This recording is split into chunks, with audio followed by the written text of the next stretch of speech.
नातेवाईकाच्या घरी असताना 2-4 दिवसाकून सोमनाथाची मैत झाल्या 2-4 दिवसाकून त्या रोजी रात्री 2:30 वाजता सुरेश धस आले नातेवाईकाच्या घरी मला भेटायला.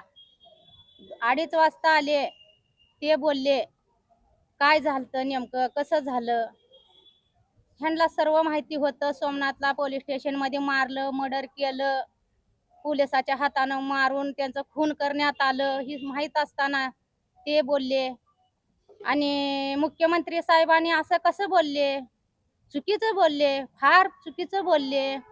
सोमनाथाला श्वासनाचा आजार हाय, हृदयाचा आजार हाय, असं कसं बोलले हे मुख्यमंत्री साहेब, असं म्हणून मला म्हणले सुरेश धस साहेबांनी. आणि परत 2 महिने झाले.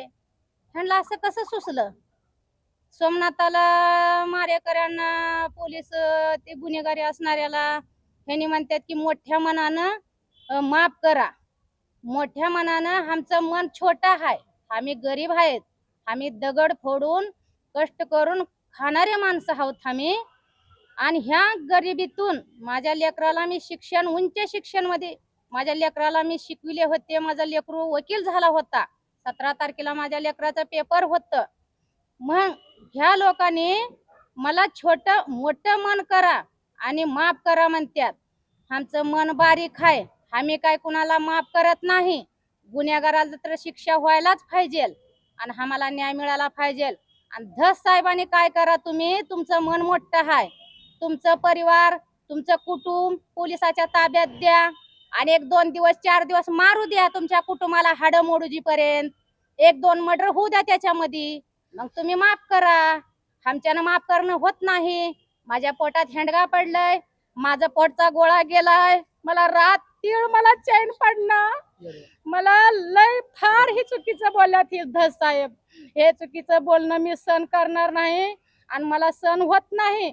आणि जरी सुरेश धस साहेबांनी जर ह्यांना माफ करायचं असलं तर माझं पोरग, माझं लेकरू मला परत द्या आणि हे करा, तुम्ही बोलणं ही चालू करा. नंतर हे पोलीस लोकांना मोकळं सोडा आणि सोडून द्या हे असं म्हणून तुम्ही सोडा तुमच्या घरच्या कुटुंबाला मारल्यावर. पण मी आता सोडणार नाही कुण्या पोलिसाला. आणि कोणता गुन्हेगारी असणाऱ्याला त्याला सजा व्हायलाच पाहिजे आणि त्याला फाशीची शिक्षा व्हायलाच पाहिजे. आणि जोपर्यंत त्यांना न्याय भेटत नाही मला स्वतःला, तोपर्यंत मी गप्प बसणार नाही. आणि हे तुमचे हे बोलणं आपल्याला सहन होणार नाही. तुम्ही सरकारचे माणसं आहोत, तुम्ही सरकारचे माणसं आहोत, तुम्ही न्याय चांगलं द्या आणि चांगल्या मार्गाने चला. असं एखाद्याचं जीव घेऊन एखाद्याचं मर्डर तुम्ही करायला लावलाय, सरकाराचा हात ह्याच्यामध्ये निश्चित असेल असं मला वाटतंय. आलते सुरेश धस साहेब सोमनाथाचे माहिती झाले 2-4 दिवसाकडून आलते ती सगळे ते मंत्री हे खासदार आमदार. तेव्हा येऊन गेल्यावर रात्री 2:30 वाजता आलते सुरेश धस मला सांगायला भेटायला. असं कुठं दगड फोडणाऱ्याला कुठं आजार असतंय का, दगड फोडण्याला कधी हार्ट अटॅक येत आहे का, असं कधी होत नाही. हे मुख्यमंत्री साहेब खोटं बोललेत हे सभेमध्ये, हे कस काय खोटे बोलल्यात असं म्हणून सुरेश साहेबांनी हे धस साहेबांनी मला म्हणल्यात. आणि आता 1-2 महिन्याकूनच कसं बदल झालं हे कुण्या कारणानं म्हणतात हे पोलिसाला सोडा, ह्यांना माफ करा, कारण काय ह्याच्यात.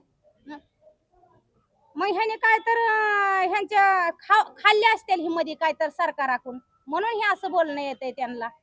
एखाद्याचं जीव घेणं सोपं नाही, माझ्या लेकराला मारणं सोपं नाही. याद राखा तुम्ही, ही मध्ये कोण कोण हे चोंबडे बोलायला लागल्यात ना, याद राखा तुम्ही. माझा आज लेकरू गेल्या, माझ्या पोटात हेंडगा पडले, कालपासून मला झोप येत नाही, कालपासून मला चैन पडत नाही. आता लॉंग मार्च परत आलाय, कालपासून लॉंग मार्च परत निघाला, तुम्हाला न्याय मिळाला असं वाटतंय का? मला ही काही माहित नाही, ती का झालंय तिथं त्यांनाच माहित आहे. ते लॉंग मार्च मध्ये गेलते त्यांना माहित आहे, त्याच्यातलं मला काहीच माहित नाही. लॉंग मार्च मध्ये सोमनाथ सूर्यवंशीला न्याय मिळावा अशी प्रमुख मागणी होती. आता लॉंग मार्च परत आलाय, तुम्हाला काय वाटतंय, न्याय मिळाला का नाही मिळाला? आता असं मध्ये चमचे बोलल्यावर कसं न्याय मिळेल आम्हाला. चमचे असं बोलतात ना मध्ये, माफ करा, पोलीस लोकांना सोडून द्या, पाठीशी घालतात. मग ह्यांच्या स्वतःचे पण मारू द्या ना 1-2 पोलीस स्टेशन मध्ये, मग त्यांना करू द्या माफ पोलीस लोकांना, ते मोठ्या मनाचे आहेत. आम्ही छोट्या मनाचे आहोत. माझं लेकरू मला पाहिजे वापस. जे जे बोलायला लागल्यात ना मध्ये पुढे होऊन त्या सगळ्याच्या जर हिंमत असलं तर माझं लेकरू मला परत पाहिजे. माझं तरणात ताट 35 वर्षाचा माझा मुलगा आज वकील होऊन माझ्या पुढे बसला असता. मला जन्मापर्यंत मला असं सुख दाखविलं असता. माझं सुख ह्या लोकांनी प्रशासनाने सगळं माझं सुख आज हिसकावून घेतल्यात. मला दुःखाचे दिवस दिले ते दिल्यात, परत मला न्याय देत नाहीत. ह्यांना का अडचण आहे मला न्याय द्यायला? माझ्याकडे सगळे सबूत आहेत, माझ्याकडे सगळं प्रूफ आहे, माझ्याकडे कागद आहेत, माझ्याकडे सगळे हे बयान देणारे माणसं आहेत. मग ह्यांना काय अडचण आहे? मला हिंमत हे देत नाहीत, न्याय देत नाहीत. ह्यांना काही अडचण असेल? ठळक घडामोडींसाठी देशोन्नती न्यूज चॅनलला सबस्क्राईब करा आणि बेल आयकॉन प्रेस करा. मुंबई, पुणे, नागपूर, मराठवाडा असो का विदर्भ, राजकीय, सामाजिक, शैक्षणिक क्षेत्र असो का क्रीडा, सर्वच घडामोडीचे विश्लेषण पाहायला विसरू नका. फक्त देशोन्नती न्यूजवर.